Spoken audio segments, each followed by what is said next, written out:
આજે આપણે બનાવ્યા છે મઠાના આલુ. યુપીની રેસીપી છે. પછી છે કેરીનો રસ, પછી પાપડ તળેલા અને પૂરી. તો ચાલો ફટાફટ આવી જાઓ બધા જમવા માટે. તમારે પણ આ મઠાના આલુની રેસીપી શીખવી હોય ને તો મેં આગળ વિડીયો બનાવેલો છે, એ તમે જોઈ શકો છો. તમારે કંઈ બોલવું છે ભાઈ? તો સૌપ્રથમ આપણે અહીં એક કઢાઈ મૂકશું. એમાં આપણે 3 પાવરા જેટલું તેલ એડ કરશું. તેલ ગરમ થાય ત્યાં સુધીમાં આપણે અહીં મસાલા બનાવી લેશું. તો એના માટે 1.5 ચમચી ધાણા જીરું પાવડર, અડધી ચમચી ગરમ મસાલો, 1.5 ચમચી લાલ મરચું પાવડર, અડધી ચમચી હળદર, આ બધું મિક્સ કરીને એમાં પાણી નાખીને સારી એવી પેસ્ટ બનાવી લેશું. આપણે અહીંયા મસાલા ડાયરેક્ટ નથી નાખવાના, આ રીતે પાણીમાં પેસ્ટ બનાવીને પછી જ નાખવાના છે. તો આ રીતે સારી રીતે પેસ્ટ બનાવીને મિક્સ કરી લેશું. હવે અહીં આપણું તેલ ગરમ થઈ ગયું છે, તો એમાં આપણે 1 ચમચી આખું જીરું નાખશું અને ચપટી હિંગ નાખશું. જીરું સારી રીતે કકડી જાય એટલે એમાં આપણે લીલું મરચું કાપી લીધું છે. 2 લીલા મરચાં મેં અહીં કાપેલા છે, તો એ આપણે એડ કરશું. મરચાંને બી સારી રીતે ચડવા દેશું. મરચાં બી સારી રીતે ચડી જાય પછી એમાં જે આપણે પેસ્ટ બનાવીને રેડી રાખી હતી ને એ પેસ્ટ એડ કરી દઈશું. પેસ્ટમાં આપણે એટલે જ ડાયરેક્ટ નથી નાખવાના કે ડાયરેક્ટ તેલમાં જાય તો એ બળી જાય. આ રીતે પાણીમાં મિક્સ કરીને નાખશું ને તો મસાલા બળશે નહીં અને સારી રીતે મિક્સ થઈ જશે. તો થોડીવાર આ મસાલાને આપણે ચડવા દેવાનો છે. તેલ થોડું ઉપર આવે ને મસાલો સારી રીતે ચડી જાય પછી આપણે આમાં બટેકું મિક્સ કર્યું છે એ નાખશું. અને ખાસ વાતનું એક ધ્યાન રાખવાનું છે કે મીઠું આપણે અત્યારે નથી નાખવાનું, મીઠું આપણે સૌથી લાસ્ટમાં નાખવાનું છે.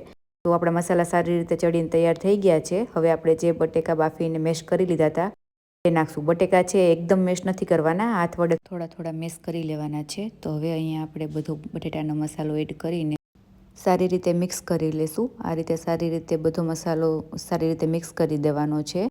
અને ખાસ ધ્યાન રાખવાનું છે કે મીઠું આપણે અત્યારે નથી નાખવાનું, મીઠું છે આપણે સૌથી લાસ્ટમાં નાખશું. તો હવે આપણો મસાલો મસ્ત મિક્સ થઈને રેડી છે. હવે આમાં આપણે છાશ નાખશું.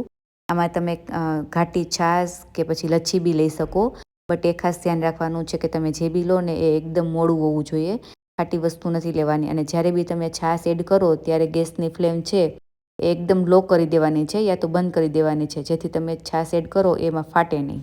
પછી આપણે છાશને સારી રીતે શાકમાં મિક્સ કરી લેશું.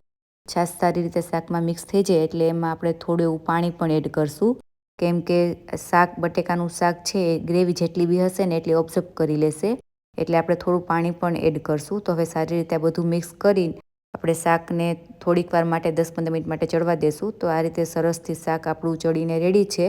હવે આપણે આમાં લાસ્ટમાં હવે મીઠું એડ કરીશું. તો સ્વાદ પ્રમાણે આપણે થોડું એવું મીઠું એડ કરી દઈશું.